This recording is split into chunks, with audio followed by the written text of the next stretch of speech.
Now join palms and repeat after me. I take refuge in the Buddha. I take refuge in the Dharma. I take refuge in the Sangha. I'm keeping the palms joined.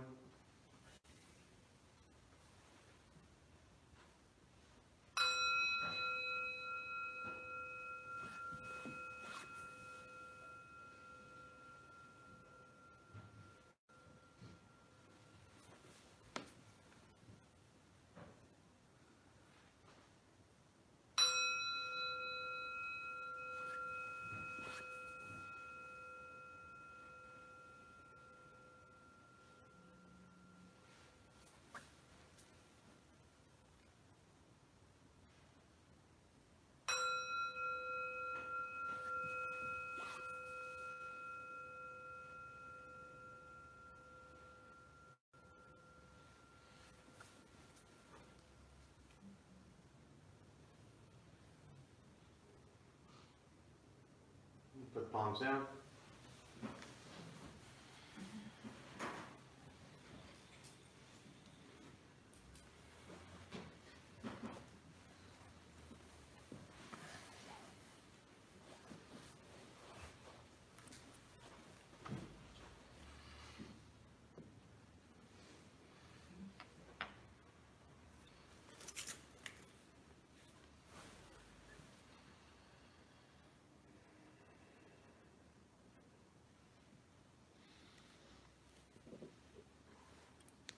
So, good morning.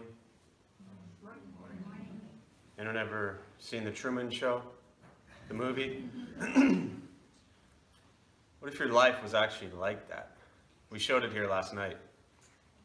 And, there's a lot of religions touch on this in different ways, but, as if our whole life was being watched or recorded, how would we live? And, it's a wonderful thing to kind of watch and observe and practice, when you're in communities like this, that there's that appearance that we want often people to see. And then there's what goes on kind of in our mind when we think we're kind of in our own private time, or when we're around people that maybe don't know us, we don't know them. And so we often, maybe none of you, but we kind of segment, out part of our lives. This is my spiritual practice. This is my home life. This is my driving in traffic life. This is my shopping at Vaughn's life, or Whole Foods, or wherever you shop, right? And the practice really is to recognize your thoughts, your words, and your actions, and to have them be pretty consistent throughout. Right? And nobody can answer that for you except yourselves. You know how you are when you're around people you know and love, or around people you know and don't like. And you know how you are when you're by yourself. So it's a wonderful point of practice, not to discourage you or make you feel like you're not good at this path, at this practice, but to just honestly ask yourself, how am I in all situations and all environments? And I've found that the closer kind of the gap is, the smaller the gap is from how we are in a place like this to how we are out there, is a great tool to use to ask ourselves kind of how we're doing on this path. Because if how you are here for the 45 to 60 minutes is drastically different from how you are the other 23 hours of your life, then it's a good thing you're here on a Saturday morning. So that movie really, to me at least, just kind of makes you think and reflect on our actions and our behaviors, public or private. And I'll talk about patience later, but it's a wonderful practice to apply to everything I just said. Because I suggest we don't fall into this place of kind of judging and then critiquing how we're doing in our lives, but just to be aware of it and to continue to work through it. So We'll start with the meditation practice. For those who maybe are here for the first time or sitting for the first time, welcome. A couple things to tell you before we begin. Nothing's going to happen to you, right? You're not going to float away. You're not going to have any mystical, magical experiences. Anyone's mind races all day long, just thinking and thinking and thinking. It doesn't shut off. This isn't going to shut off your racing mind. You won't think nothing. Often people think meditation is about thinking nothing or going blank, right? You'd end up sitting there telling yourself, think nothing, think nothing, think nothing, and might as well get up and go do something, okay? Don't judge your practice. Don't ask yourself, is this working? Is this not working? Are you doing it right? Are you doing it wrong? We're just going to sit and breathe, okay? If you stop breathing, then the rest of us have a lot to worry about, so please keep breathing. Posture, you just want to be comfortable, right? If you're on the cushions, often it helps sliding to the front third, pushing the stomach forward, allows the back to straighten, shoulders are relaxed, hands can be on the knees or in the lap, whatever's comfortable. If you're on the chairs or benches, also just trying to sit up straight, shoulders are relaxed. Hands are on the knees or in the lap. If you need to move during meditation, simply move. Movement doesn't make you a bad meditator, it just means your leg hurts. Right? If your arm itches, simply scratch your arm and come back to stillness. If you have to cough, please just cough. You don't need to go through the ruckus of walking outside and coughing outside because we can hear you there just as well. So please just sit quietly here and cough. If anything, you just woke somebody up, so thank you very much. So cough if needed, and don't feel that you're disturbing anyone. Maybe their silence is disturbing your coughing. So look at it that way. I'll guide us as we begin, and we'll settle into a little bit of silence or coughing.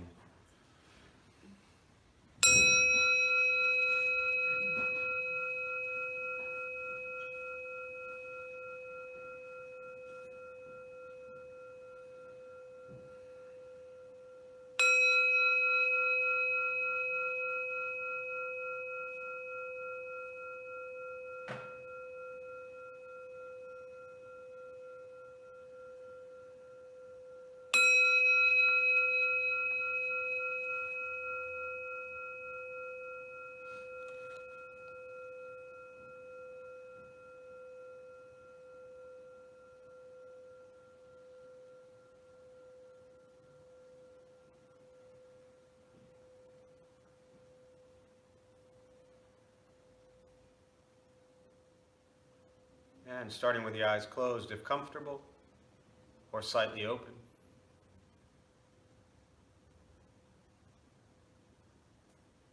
Mouth open or closed, whatever's comfortable.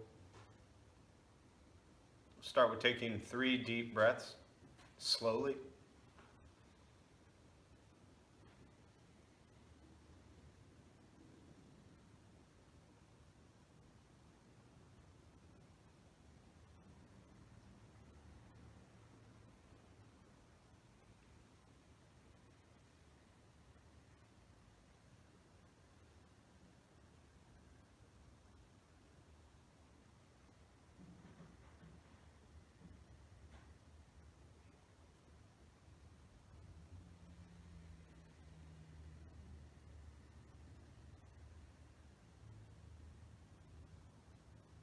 And eventually, settle into a natural rhythm of the breath.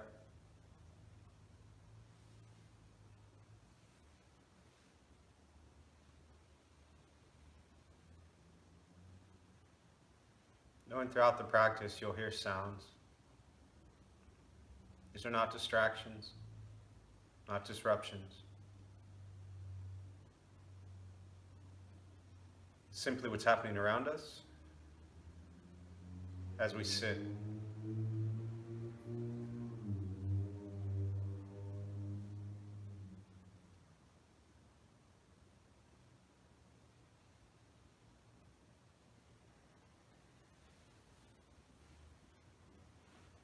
Noticing the mind as it wanders, jumping from thought to thought.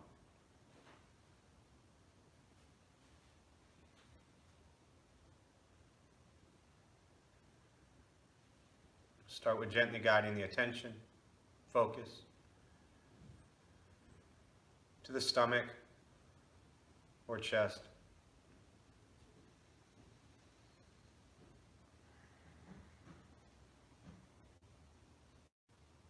Breathing in, feel them rise. Breathing out, they fall.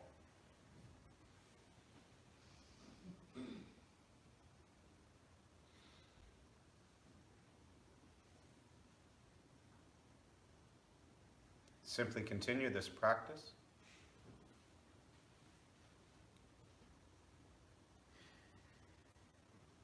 Observing sensation of breath. Expecting nothing but to sit and breathe.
And as the mind wanders,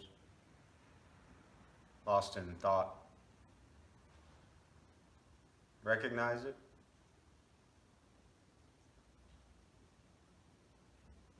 Release that thought. Return attention, focus to the breath.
letting go of expectations,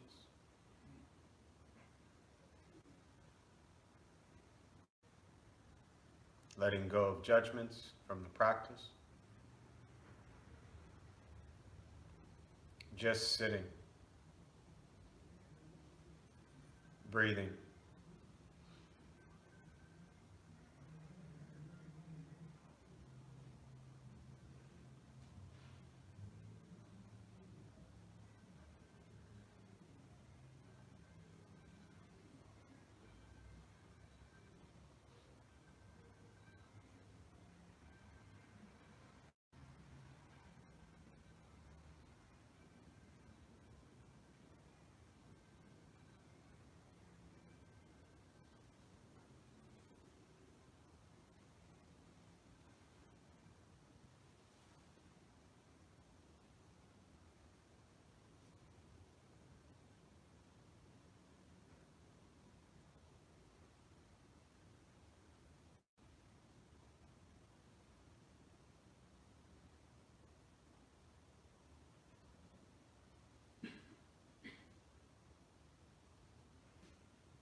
Keeping the mind alert,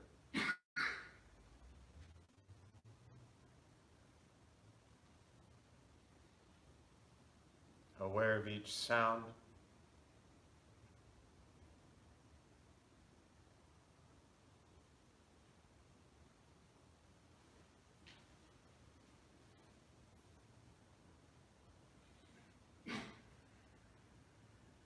each thought,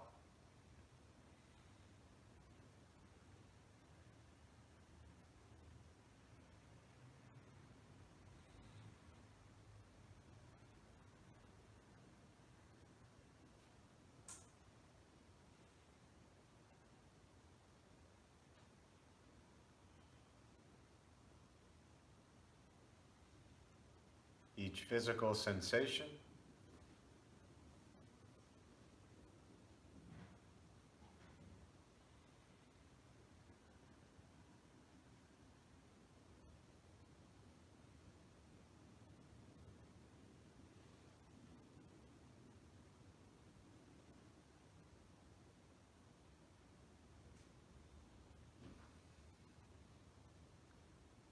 yet concerned with nothing but sitting,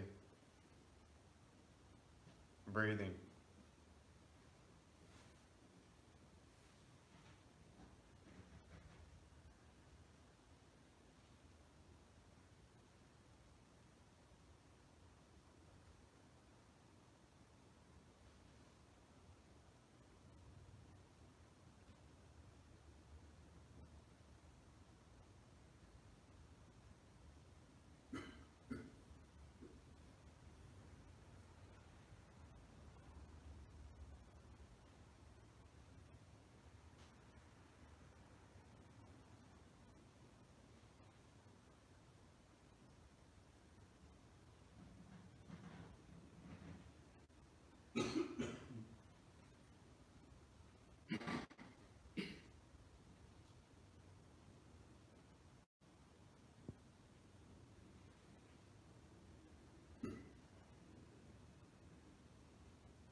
Where's your mind?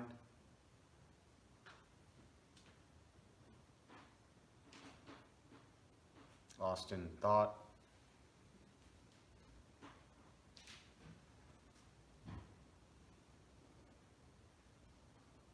Return to breath.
Learning to be comfortable in stillness,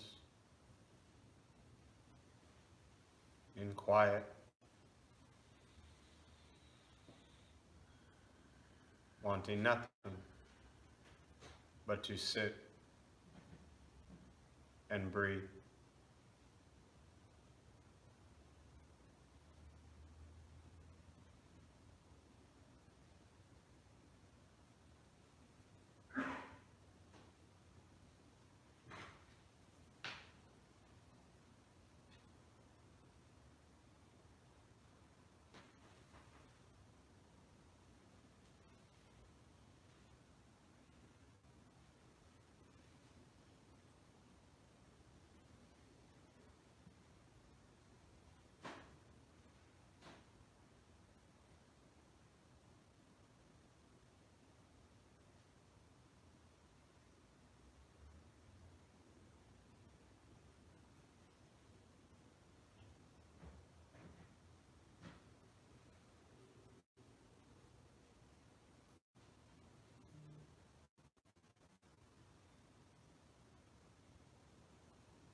And with the body still, rested, and the speech quiet, aware of all sounds, and the mind learning to settle,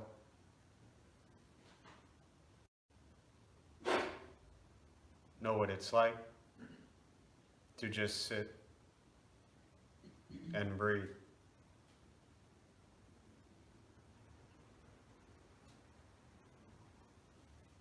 Knowing with each breath, there's nothing else to do.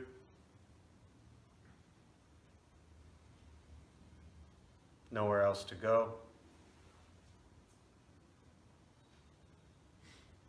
No one else to be.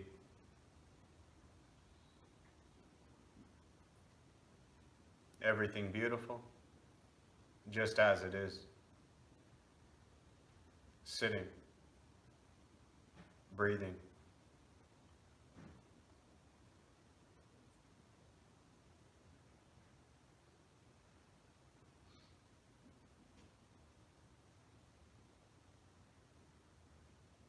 And once again, taking 3 deep breaths, slowly.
And as you slowly open the eyes,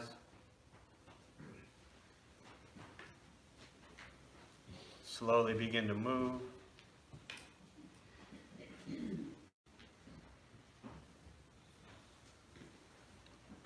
And most important, with the practice of meditation, is to recognize how you feel now, immediately after. Compare this to how you typically feel throughout your day. Recognize the difference, if there is one. Ask yourselves how you'd prefer to feel every day for the rest of your life. And realize however you feel now, if it's quiet, calm, still, or a busy mind, racing mind, whatever you're sitting with at this moment, has nothing to do with anything I said. It's nothing to do with how we sit and hold the hands or cross the legs. It's nothing to do with the Buddhist statue or incense or anything else for that matter. It's everything to do with your own mind and your own mind's reaction to an external condition. This is what the Buddha called pratitya samuppada, means dependent origination. This is the basis of the Buddha's awakening. The word Buddha simply means awakened. He was a human being no different than anyone in this room who began to understand why he suffered, why he got angry, sad, depressed, stressed, anxious. He began to understand the causal relationship of all phenomena. And what that means, very simply, for every one of us in this room, regardless of where we come from or what we believe in or where we think we're going, our whole life is filled with things that happen, and we react. More stuff happens, more reactions. That's what we get. That's it. Now, most people respond to meditation quietly, peacefully, still.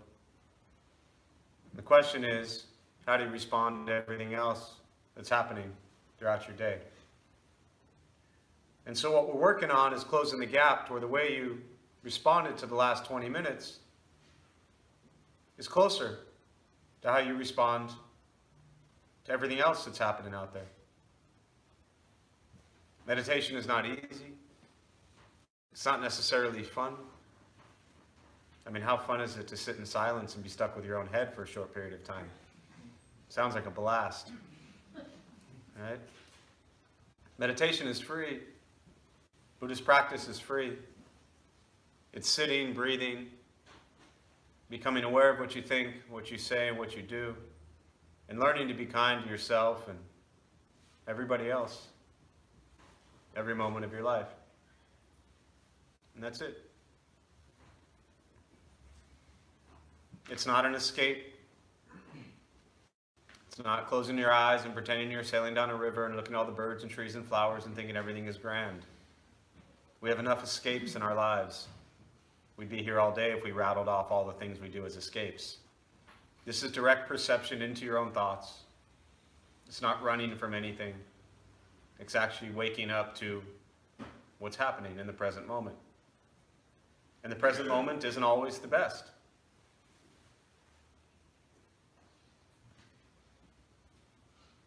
But the sooner we learn to be okay with the present moment, then the easier our life is. The kinder we are in the moments that follow. But it's a challenge. Once we stop trying to change, fix, control, manipulate everything and everyone around us, which is where we spend so much of our time, hoping they do this, hoping they do that, wishing they would do this, wishing they would do that, trying to control, fix everything. This practice is learning to be okay with things as they are and making decisions within that moment. So the only thing I want to touch on briefly is, and then just open up to questions, is I mentioned this at the beginning, the practice of patience. In the Buddhist teachings, there's what's called the 6 paramitas. Paramita translates loosely to perfection. Don't worry, you don't have to be perfect. Right? Or as Shunra Suzuki would say, you're all perfect exactly how you are, and you all could use a little improvement. I find that a very healthy practice for any of you who are trying to perfect everything in your life. Again, I'm sure nobody here, but... So the 6 paramitas, which take us from kind of a world of suffering, discomfort, angst, dissatisfaction, also known as dukkha, to a world of peace of mind, happiness, pleasant moments. And the 6 are generosity, morality, patience, diligence, concentration, wisdom. Generosity, morality, patience, diligence, concentration, wisdom. These practices can guide your entire life.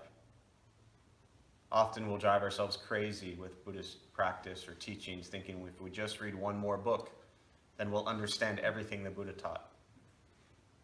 If we go to a very faraway land and spend a lot of money in Rome, in a place that the Buddha roamed, then we will definitely understand everything the Buddha taught. Right?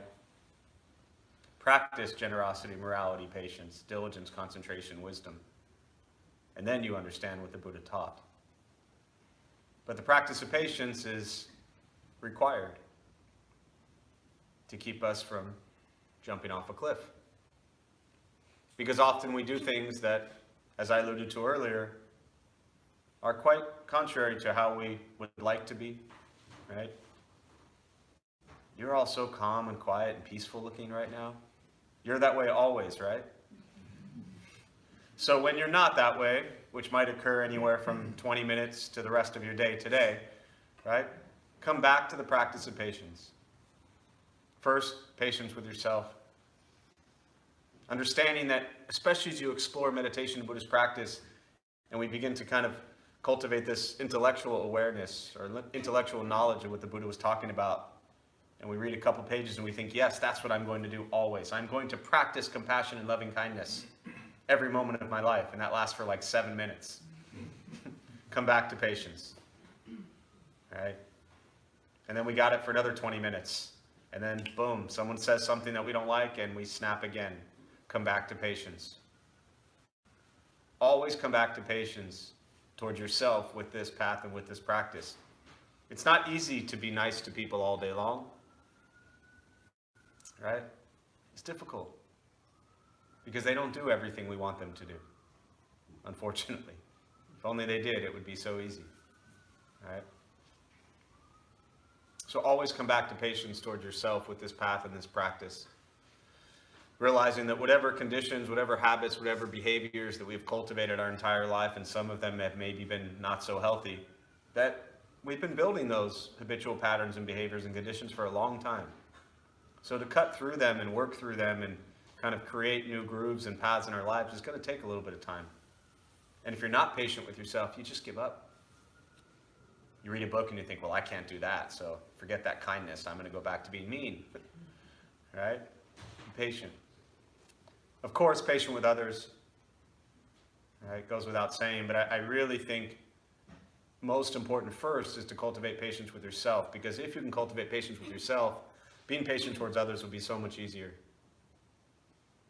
And often I hear people say, oh, I'm so kind and patient and loving towards others, but towards the self, for some reason, we lack kindness, we lack patience, we lack care. Right? So start with the patience towards the self. And when people don't do and say everything you want them to, which is going to be every day for the rest of your life, understand that they too are working through their own struggles, their own journeys, their own karma, their own challenges, their own difficulties, their own traumas, and we don't know anything about what they've gone through. So be patient with them. Because there's been moments in our entire life that we want people to be patient with us. So practice patience towards others also. So with that, I'll just stop and much rather open up to questions, meditation, Buddhist practice, anything on your mind that I can address going forward. Yes, that was quick. Have you been holding that for like a week? Yes. I didn't even finish. Yeah, go for it. A week. Yes. We are here every day, you know. Go for it. Yes, you're right. I have been thinking about this for a while, so Yeah. that's why I'm like, okay. All right. So I've been practicing my patient, loving kindness to friends. So I have a group of friends that they are good people, but sometimes when we hang out together, I feel like I am not the part of the group. It doesn't mean they not love me, but they do love me. But I feel sometimes like try to understand what their problem, what they have in life, and practicing to feel like everybody have different background, and we should be kindness, listen their problem, whatever. But sometimes when I'm thinking about myself, it's like it takes so much energy from myself to be okay. I'm listening. I'm all ear for you, but it's over and over and over. Yeah. And it's repeat that things all the time, and I'm like, I'm listening. Yes. I'm here for you, and I feel I am tired. Yes. Sometimes I don't want to go to that group of friends because I want to escape, because I don't want to be listen, or I couldn't share my story because I have to listen from all of Sure. them. So, and sometimes I just escape. I'm like hang out with them because I feel good for myself. I take care of myself, maybe go exercise or running or do something that I love to do. So my question is, I don't know what should I do with the friend, like group of these friends. I do love them, and Sure. I know they love me, but I don't know. I know you said everything beautiful just as it is, but it's still hard for me to take energy, to listen, or to get bad energy come back to myself. Yes. Like that. So. Yes. You could try sitting here twice a week for 10 years. Right? It's this practice, so there's so many things. I felt like you almost, where I wanted to raise my hand the whole time you were talking. I have so many things to share on this, but a few things briefly. One is, what comes to mind is, so the practice of beginner's mind. And this is Suzuki Roshi, Shunryu Suzuki, who built the San Francisco Zen Center, and really as a Japanese Zen priest brought Buddhism into a Western culture in the 50s, 60s in San Francisco. And his book, Zen Mind, Beginner Mind, is incredible. And it really addresses approaching everything as if you've never been there before. Right? So, for example, nobody else can see it, but I can see the pain and frustration and the challenge on your face as you're asking this question, because you clearly love them, care about them, they're your dear friends, you want to spend time with them, and you don't want to, but you carry that story around with you constantly that they just drive you crazy sometimes. Right? She's smiling and laughing and nodding her head. Right? So what that means is, every time you go to see them, you've already created the story that says, I'm going to see my friends. I love them, I care about them, and they're going to drive me crazy and annoy me. Because you have so much past history of that occurring. Now, obviously this, like everything else we talk about, is not easy, but the beginner's mind says, I am just here, I've never been here before. I've never listened to them complain before. I've never listened to them gossip before. I've never listened to them say a bunch of stupid things I don't like before, right? And so you practice going beyond judgment, right? And just be present as if you've never been there before. Really difficult, right? But intellectually, does that make sense? Yeah? So there was somebody, I don't know, maybe 6 months ago in a similar scenario, and her question was around teaching. And she had been teaching for a long time, and I know there's some teachers here, and she said that a similar thing, but this was with her students, right? And so every day she would go to school, and just there was no excitement anymore, right? And so what I talked about was trying to find the passion that she had when she first started teaching, and to come back to that, and to treat each day with your students as if it's brand new. But that's going to require, again, and that's where training the mind to be present, learning to be in the present moment. I'm here, we're having lunch, and I'm just going to be present. But once you kick into the story of, oh, they're complaining again, do I have to listen to them again? Why are they talking about this again? Then you've left. You're not there anymore. You're living in the past story. And the one that I think as a practitioner, the practice is to just be. So difficult. Because if they haven't already, here's the thing, they're not going to change. Right? Probably not.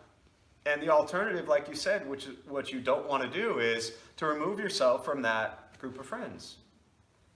Right? And that's not what you want to do. In situations when relationships or things like that, where it's so toxic, so unhealthy, and it's harmful for us to be there, then yes, we unplug ourselves from a situation.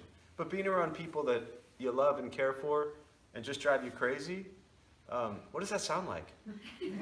Family. How come everybody said that? That was quick. Right? It's kind of like that. And the ones we know and love the most are the ones that, get at us the most. Beginner's mind. Every day we wake up as if we've never been there before.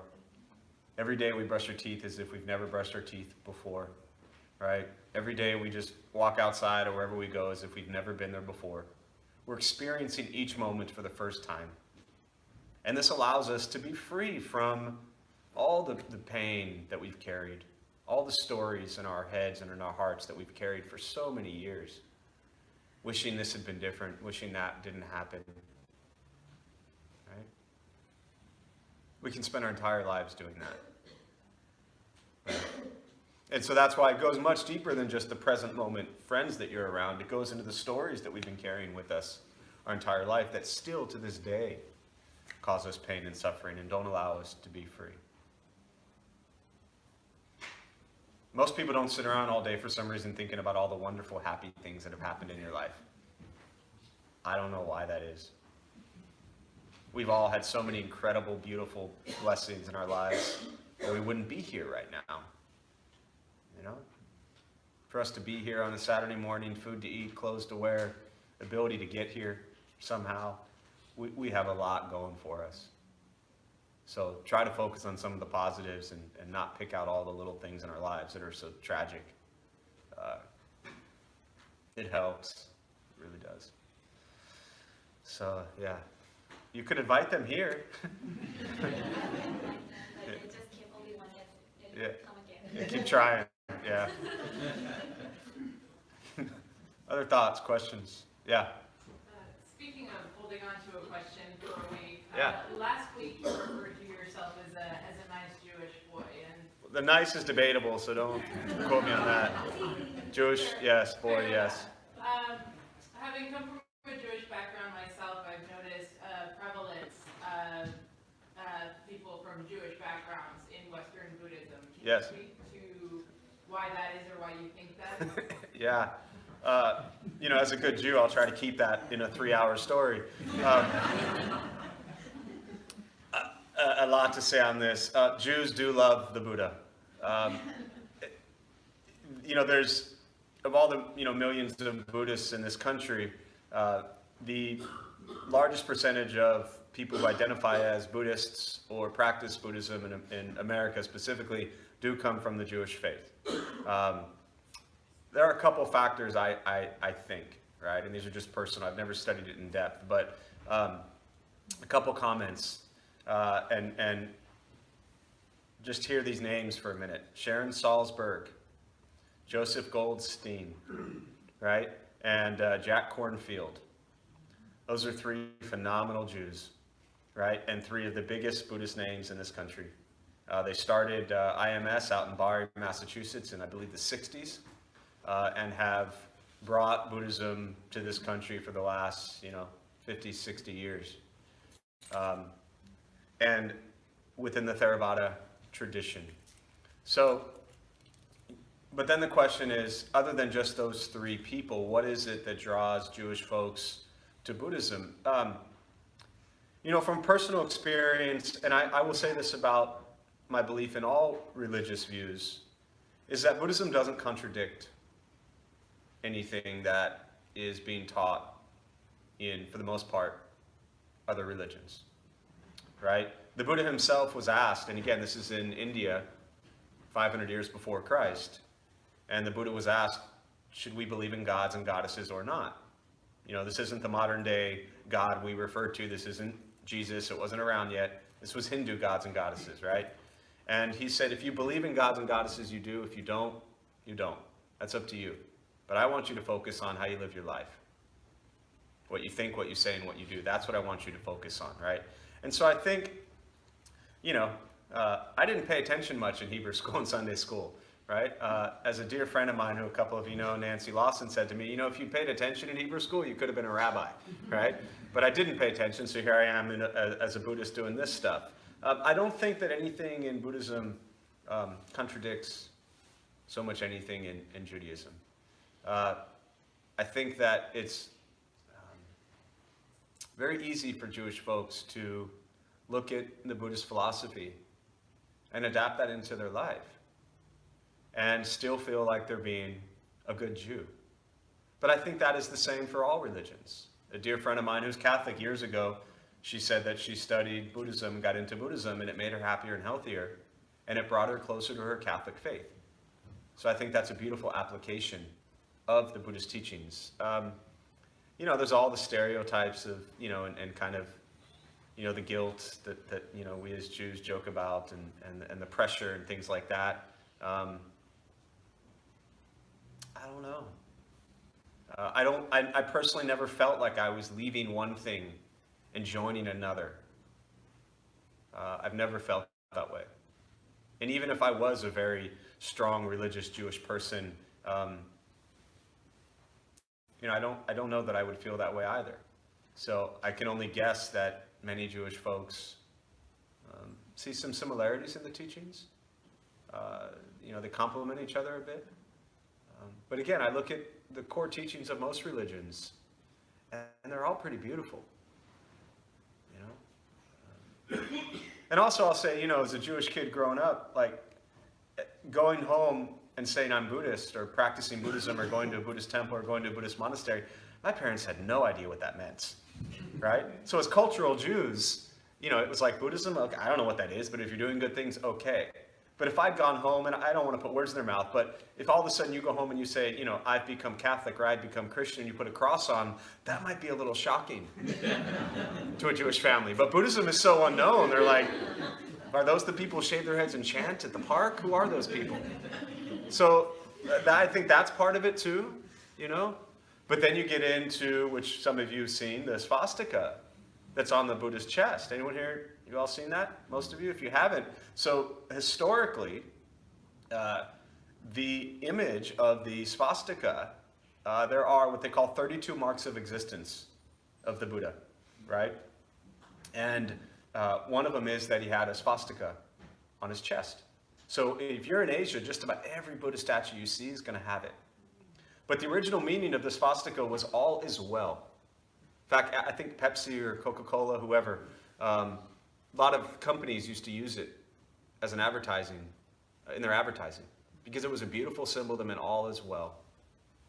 And then it was turned around and put up on its edge. And so the original meaning was to take care of the inside. And then when it was flipped around and turned on the edge, it was about controlling the outside. So that symbol, which once meant something really beautiful, sits on millions of Buddha statues everywhere. You know, downstairs, Buddha for You, we have a few statues that have the swastika on it, and we put a little card that describes it, because if you've never seen it, it can be a little shocking.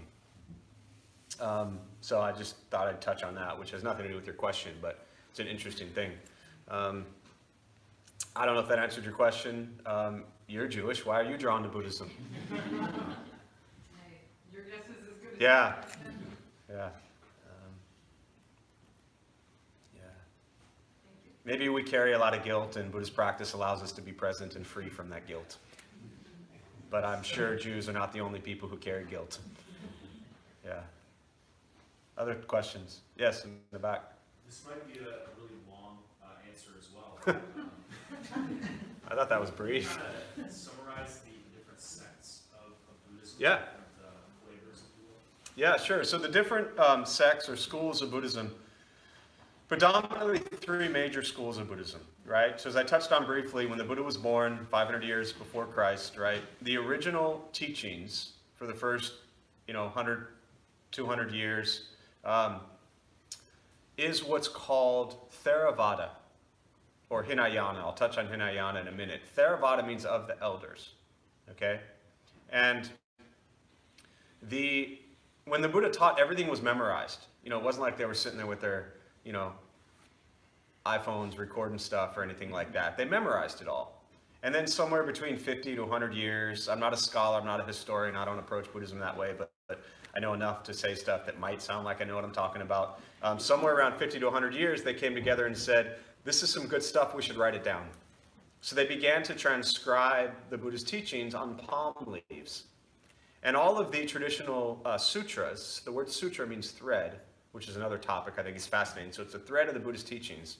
Got written down into palm leaves and became what's called the Pali Canon, right? And so the Pali Canon has the what's called the Tripitaka, 3 baskets of teachings. You have the sutras, which are the teachings. You have the sastras, which are the commentaries, right, from the Buddhist teachings. And then you have the Vinaya, which is the code of conduct. Basically, moral, ethical behavior is taught by the Buddha within the Sangha and the community, right? So, Theravada teachings, they exist, 100, 200 years, eventually around probably the turn of the century. So really about 400 or 500. That's Southeast Asia. Thailand, Laos, Vietnam, Cambodia. That's the Theravada Buddhist practice, right? Around the turn of the century, 500, 600 years after the Buddha died, it goes into China, Japan, Korea, right? Northern Asia. And it's called Mahayana, right? So, one thing I wanted to say about the sutras, I know I was forgetting something. When you look at the sutras, they predominantly all start with, thus have I heard, at such and such time, at such and such place, the Buddha once said. Because they're retelling what they memorized. So it's not a direct translation, right? It was a retelling of it. So then 500, 600 years later, it goes north into Mahayana, right? Mahayana, Maha means greater. Yana means vehicle. Theravada of the elders, they eventually changed the name to Hinayana. They came together, they came together at a council. It's actually reversed. It was initially Hinayana. They came together at a council and they realized Mahayana, greater vehicle, Hinayana, lesser vehicle, that they shouldn't refer to one school as lesser and the other one greater. So they changed Hinayana to be called Theravada, of the elders. So if you see Theravada or Hinayana, that phrase, that's the same school of Buddhism based on the Pali Canon, right? Mahayana Buddhism, you have really the Bodhisattva practice. You have the Zen teachings within Mahayana Buddhism, right? And then about 1,000 years, and that predominantly what's called the Prajnaparamita Sutras, right? Perfection of Wisdom Sutras. That's all in the Mahayana Buddhism. Then about 1,000 years after the Buddha died, you have Buddhism that goes into Tibet. And you have the development of what's called Vajrayana. Vajra is diamond, right? And it really kind of sat tight in Tibet for quite a while, and they cultivated a deep Vajrayana teachings, which breaks down into, I believe, 4 major schools. I've never studied Vajrayana Tibetan Buddhism at all. I know it very surface level. So within Vajrayana, you have 4 different schools, right? Mahayana, you have a couple different practices, the Zen practice. Some will even say Vajrayana is a Mahayana practice.